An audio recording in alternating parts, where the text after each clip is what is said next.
ボルト、アンペア、ワット。この単位、何のことだか覚えてるか？皆さんこんにちは。ガジェットバジェットのなおです。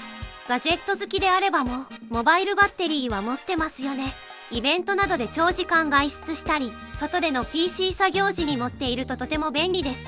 さて、今回はモバイルバッテリーを一回り大きくしたポータブル電源をご紹介したいと思います。その名の通り、持ち運び可能な電源装置でデイキャンプや外泊、そして災害時にも役に立つので、持っていて何かと便利だと思います。しかし、ポータブル電源、種類がありすぎて何を買えばいいかわからないよとお悩みの方もいるかと思います。ポータブル電源のスペック表って V だの A だの WH だの以下の授業みたいな数字が並んでて難しくないですか？結局、うちのドライヤーは動くの？スマホは何回充電できるの？そこが一番知りたいところですよね。今回は私が購入したブルーティーアオラ 30V2 をレビューしながら、今更聞けない電気の基礎知識も一緒におさらいしちゃいます。それでは早速開封しましょう。今回は Amazon で購入しました。箱が大きくて画角に収まらない。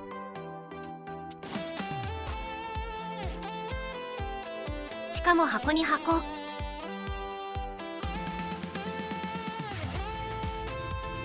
まずは付属品から見ていきましょう。ケーブルが出てきました。こちらは車のシガーソケットから充電するためのケーブルのようですね。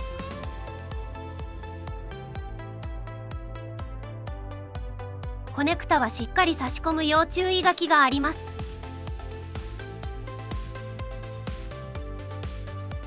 それからこれはネジですね。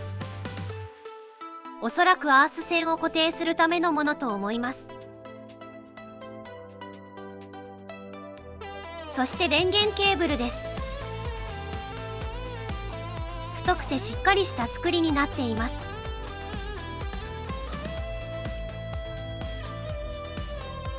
続いて紙類です。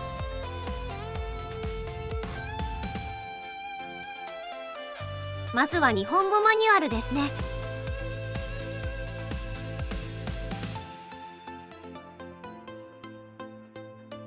そしてこちらは製品保証に関するものでしょうか。と、シリカゲル。本体登場です。カラーはブルー、ソーラーパネルなしのものを購入しました。本体正面を見てみましょう。ここは DC 入力ポートですね。先ほどのシガーソケットのケーブルで充電ができるようです。そしてこちらが DC 出力側ですね。これは DC5521 ポートです。中央にボタン類、DC、電源、AC。右側に AC 電源、600W までと書かれています。そして USB ポートもついていますね。本体右側面を見てみましょう。アース用の端子があります。そして AC 入力ポート。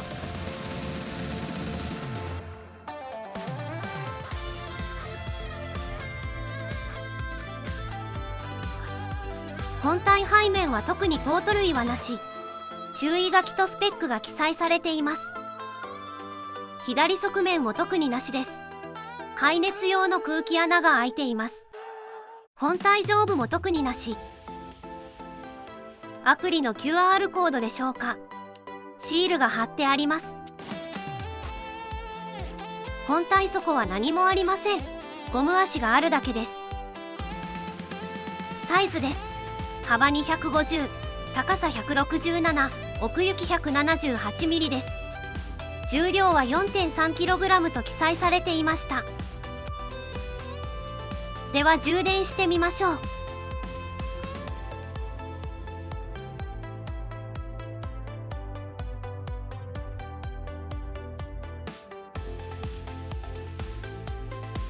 50W くらいで充電されていますね。ではスペックを。今回はポータブル電源か。よし、それなら僕が説明してやるよ。はい、それならスペックと合わせて電気についても分かりやすく教えてください。OK だ。まずはバッテリー関連から見ていこう。この製品はリン酸鉄リチウムイオン電池が使われているぞ。安全性が非常に高く、長寿命で耐久性に優れるリチウムイオン電池の一種だ。そして容量は 288Wh。よく電気の話は水に例えられるんだけど、容量は水を溜めておけるバケツの大きさと考えてくれ。288Whはどういう意味かというと、H は1時間を意味していて、288W のパワーを1時間出し続けられる量という意味だ。例えば消費電力 100W の液晶テレビを使うとしよう。 288Wh 割る 100W 約 2.88 時間。理論上はこれくらい見られる計算になるぞ。あれ、テレビだとピンとこないか？じゃあスマホで例えてみよう。スマートフォンの容量を 5000mAh としようか。大体のスマートフォンは 3.7V で動いているから、これを Wh にすると 5000mAh×3.7V 18.5Wh となる。 288Wh 割る 18.5Wh 約 15.6 回。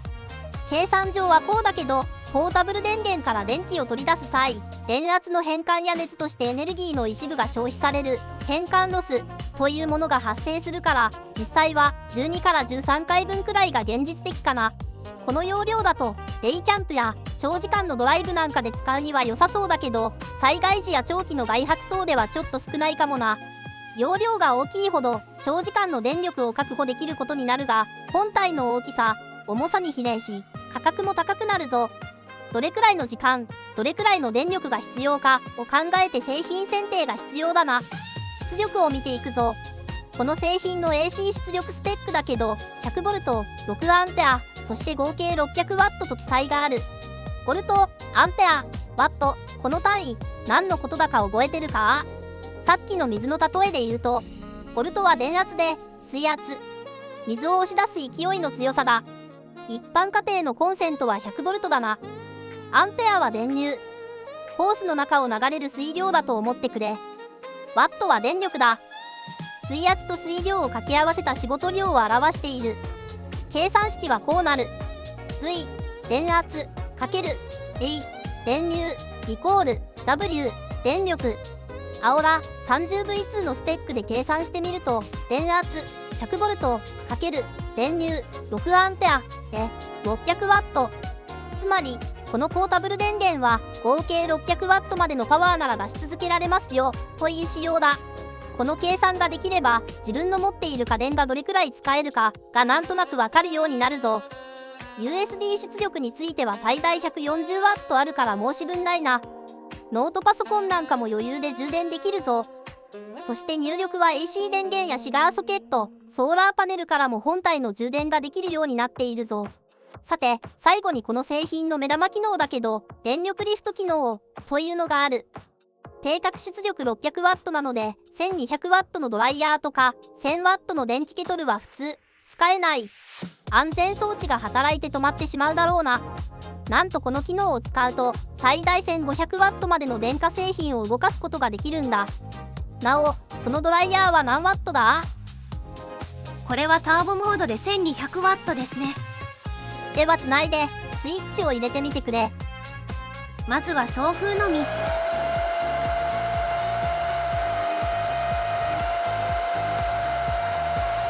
そして通常のホットモード。それからターボモード。本当だ、ちゃんと動いていますね。でも液晶の表示を見てみると 490W くらいで止まっていますね。そうなんだ。電圧をあえて下げることで消費電力をポータブル電源が出せる限界の 600W 以内に無理やり抑え込んでいるんだ。なのでドライヤーの風は少し弱くなるし、電気ケトルだとお湯が沸くのには時間がかかる。でも非常時にお湯を沸かしたいという時に動かないのと、弱くても動くのでは天と地ほどの差がある。このサイズのポータブル電源で 1500W 級の家電を動かせるのはなかなか便利な機能なんだ。購入を検討している方はぜひ電力リフト機能があるものを選ぶと便利だぞ。じゃ、またな。というわけで今回はブルーティーアオラ 30V2 のレビューと電気の基礎知識をお届けしました。おさらいです。これから購入を検討される方は参考にしてください。今回私が購入したものは少し小型でしたが電力リフトがついているのでいろいろ使えそうです。小型ゆえ持ち運びしやすいメリットもありますね。概要欄に製品の詳しいリンクも貼っておきますので気になった方はチェックしてみてくださいね。それではまた次のガジェットで。